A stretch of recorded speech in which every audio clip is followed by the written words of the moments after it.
શ્રી વલ્લભાધીશ કી જય, શ્રી ગુસાઈજી પરમ દયાલ કી જય, શ્યામ સુંદર શ્રી અમને મહારાણી કી જય, શ્રી હરિરાય મહાપ્રભુ કી જય, શ્રી ગોકુલ નાથ કી જય. શ્રી ગોકુલનાથજીના આજે પ્રાગટ્ય છે.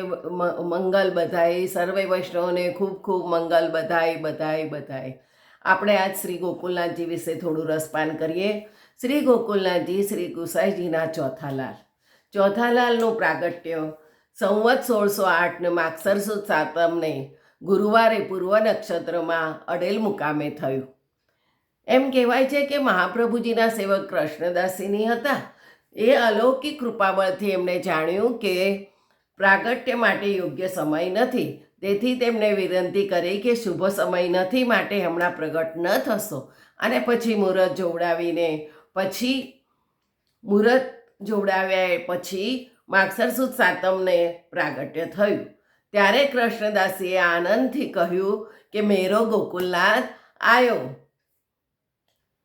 તેથી ગુસાઈજીના ચોથા લાલ શ્રી ગોકુલનાથજીના નામે પ્રસિદ્ધ થયા.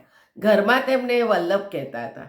તેમજ તેમનું નામ શ્રીજી પણ હતું અને પટકુલ બી હતું.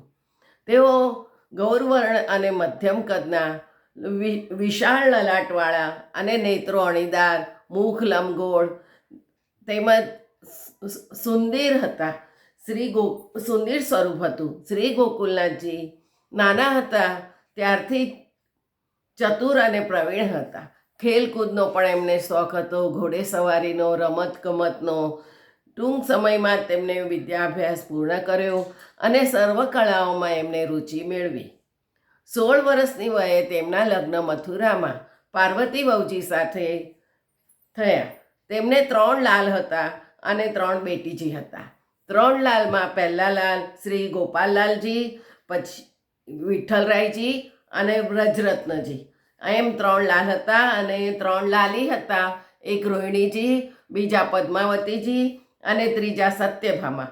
એમ 3 લાલી હતા. તેમને કુટુંબ પરિવાર પ્રત્યે બહુ જ પ્રેમ હતો. શ્રી ગુસાઈજી નિત્ય લીલામાં પ્રવેશ કરવાનો વિચાર્યો ત્યારે શ્રી ગોકુલનાથજીને શ્રીનાથજી સમક્ષ આજ્ઞા કરી કે શ્રી મહાપ્રભુજીના માર્ગને હવે આપ જાળવજો. શ્રી ગુસાઈજીએ શ્રી ગોકુલનાથજીને સ્વરૂપ સેવા માટે શ્રી ગોકુલનાથજીનું સ્વરૂપ પધરાવી આપ્યું. તે ચતુર્ભુજ સ્વરૂપ હતું, બે સ્વામીની સહિત હતું. શ્રી ગોકુલનાથજીનું ગિરિરાજ ધારણ સ્વરૂપ પધરાવી આપ્યું હતું. તે ગોકુળમાં જ્યાં ગુસાઈજી બિરાજતા હતા ત્યાં બાજુમાં જ પોતાનું મંદિર બનાવી તેમાં ઠાકોરજીને પધરાવી ઠાકોરજીની સેવા કરવા લાગ્યા. 2 સ્વામિનીજી સહિત સાથે બિરાજે છે. 2 હસ્તમાં વેણુ, 1 હસ્તમાં શંખ અને 1 હસ્તથી ગિરિરાજ ધારણ કરેલા છે. શ્રી ગોકુલનાથજીને વૈષ્ણવો પણ બહુ વહાલા હતા. વૈષ્ણવોને પણ ગોકુલનાથજી પ્રત્યે બહુ પ્રેમ હતો. તેમણે વૈષ્ણવો માટે માળા તિલકના રક્ષણ કર્યા.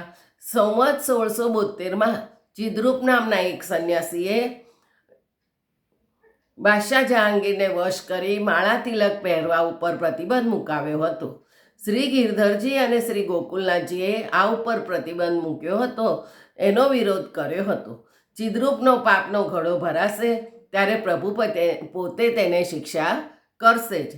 શ્રી ગોકુલનાથજી 72 વર્ષની વયે કાશ્મીરનો 49 દિવસનો વિકટ પ્રવાસ કરી બાદશાહ જહાંગીરને સમજાવવા અને માળા તિલક અમે કંઈ પણ થશે તો પણ ઉતારશું નહીં એમ કહેવા માટે કાશ્મીર પધાર્યા. અથાગ પ્રયત્ન કરી જહાંગીરનો હુકમ પાછો ખેંચી લેવા સમજાવ્યો. ગોકુળ છોડી 3 માસ સોરમ ગામે પણ બિરાજ્યા હતા. સતત સંઘર્ષ કરી માળા તિલકનું રક્ષણ કર્યું. અમે પ્રાણ આપવા તૈયાર છીએ પણ માળા તિલક ઉતારવા તૈયાર નથી, એવું જ ગોકુલનાથજી બધાને કહેતા હતા. તેમની મીઠી વાણીથી હાસ્ય પ્રસંગો કહેતા, દરરોજ રાતે ભગવત વાર્તા કરતા, વચનામૃતો કરતા. માળા તિલકના રક્ષણાર્થે તેઓ પોતાનું સર્વ સુખ, સંપત્તિ, સમૃદ્ધિ, વૈભવના સાધનો અને આરામની જિંદગી છોડવા તૈયાર થયા હતા. તેઓ ખાસ કારણ સિવાય ગોકુળ સિવાય ક્યાંય બિરાજતા ન હતા. પરંતુ એકવાર ગુજરાતની રસિક, ગુણી અને સ્વરૂપાસક સૃષ્ટિને માણવા અને જાણવા માટે શ્રી ગોકુલનાથજી ગુજરાતમાં પધાર્યા હતા. ગોકુલનાથજીની કુલ 13 બેઠકો છે. તેમાં વ્રજમાં 8 બેઠકો છે, એક સોરમજીમાં, એક અડેલમાં, એક કાશ્મીરમાં, એક ગોધરામાં, એક અમદાવાદ અસારવામાં. સોરમજીમાં છે ત્યાં મહાપ્રભુજી, શ્રી ગુસાઈજી અને શ્રી ગોકુલનાથજી ત્રણેય બેઠકો છે. શ્રી ગોકુલનાથજીના પાદુકા અમદાવાદ આશ્રમ રોડ ઉપર આવેલા વલ્લભ સદનમાં બિરાજે છે. વ્રજ ભાષામાં તેમનું ઘણું સાહિત્ય છે.